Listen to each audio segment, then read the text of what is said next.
Hello friends, welcome to my channel. நான் உங்கள் overseer Soundar. நம்ம சேனலை மொதல் சப்ஸ்கிரைப் இருந்தால் சப்ஸ்கிரைப் பண்ணிக்கங்க.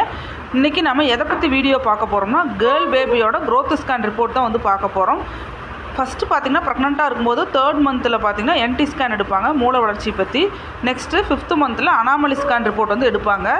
7th மந்த்லேயும் 9th மந்த்லேயும் இந்த க்ரோத் ஸ்கேன் எடுப்பாங்க. இது ரொம்ப இம்பார்ட்டண்ட்டு. க்ரோத் ஸ்கேனு பேபியோட வளர்ச்சி எந்த மாதிரி இருக்குது, பனிக்கூட நீரோட அளவு, அடுத்தது பேபியோட வெயிட், இதெல்லாம் நம்ம வந்து இதில் தெரிஞ்சுக்கலாம் இந்த ஸ்கேனில். இந்த ஸ்கேன் எடுக்கிறதுக்கு அமௌண்ட்டு பார்த்திங்கன்னா 1500 வந்து ஆச்சு. இதில் என்னென்ன இருக்குதுன்னு தெரிஞ்சுக்கலாம் வாங்க. ஃபஸ்ட்டு பார்த்திங்கன்னா வந்து குழந்தை வந்து எந்த மாதிரி படுத்துருக்கு, செபாலிக் பொசிஷன்லையா ப்ரீச் பொசிஷன்லையான்னு சொல்லி பார்க்கலாம். இதில் பார்த்திங்கன்னா செபாலிக் பொசிஷனில் இருக்குது பேபி. அடுத்து கார்டிக் ஆக்டிவிட்டிங்கிறது இதய துடிப்பு சீன்னு சொல்லி போட்டிருக்கு. ப்ளசண்டா பார்த்திங்கன்னா வந்து போஸ்டீரியர்னு சொல்லி வந்து போட்டிருக்கு. அடுத்தது குழந்தைக்கு அந்த ஸ்பின் அது எந்த இடத்துல இருக்குன்னா லெஃப்ட் சைடில் இருக்குன்னு போட்டிருக்கு. அடுத்தது குழந்தையோட மூமெண்ட்ஸ் பார்த்திங்கன்னா குட்டுன்னு சொல்லி போட்டிருக்காங்க. நெக்ஸ்ட்டு பனிக்கூட நீர் பார்த்திங்கன்னா அடுக்குவெட் அப்படின்னு சொல்லி போட்டிருக்கு. பனிக்கூட நீர் பார்த்திங்கன்னா 10க்கு மேலே இருந்தால் தான் வந்து நமக்கு சேஃபர் சைடு. இதில் 13 இருக்குது. ஹார்ட் ரேட் பார்த்திங்கன்னா வந்து 143 வந்து இருக்குது நிமிஷத்துக்கு. நெக்ஸ்ட்டு பார்த்திங்கன்னா பிபிடி அப்படிங்கிறது குழந்தையோட இந்த காதுக்கும் அந்த ரைட் சைடுக்கும் லெஃப்ட் சைடுக்கும் இருக்கிற அந்த சுற்றளவு. ஹெச்சிங்கிறது நம்மளோட தலையோட மொத்த சுற்றளவு. எம்எம்மில் போட்டிருக்கு. நீங்கள் வந்து 7.5 சென்டிமீட்டர் 7.2 சென்டிமீட்டர் அந்த மாதிரி வந்து எடுத்துக்கணும்.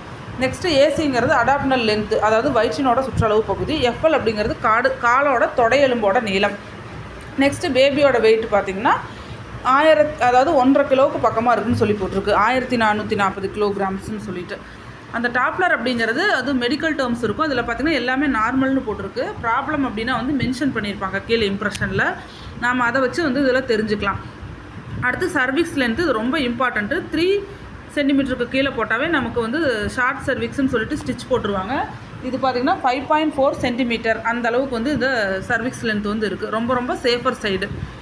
இம்ப்ரெஷன் அப்படிங்கிறது நமக்கு ஏதாவது இந்த ஸ்கேன் ரிப்போர்ட்டில் ஏதாவது ப்ராப்ளமாக இருந்ததுன்னா கீழே பார்த்திங்கன்னா இம்ப்ரெஷனில் மென்ஷன் பண்ணியிருப்பாங்க. 29 to 30 வாரத்தில் இந்த ஸ்கேன் எடுத்திருக்குன்னு சொல்லிட்டு இம்ப்ரெஷனில் பார்த்திங்கன்னா வந்து மென்ஷன் பண்ணியிருக்காங்க.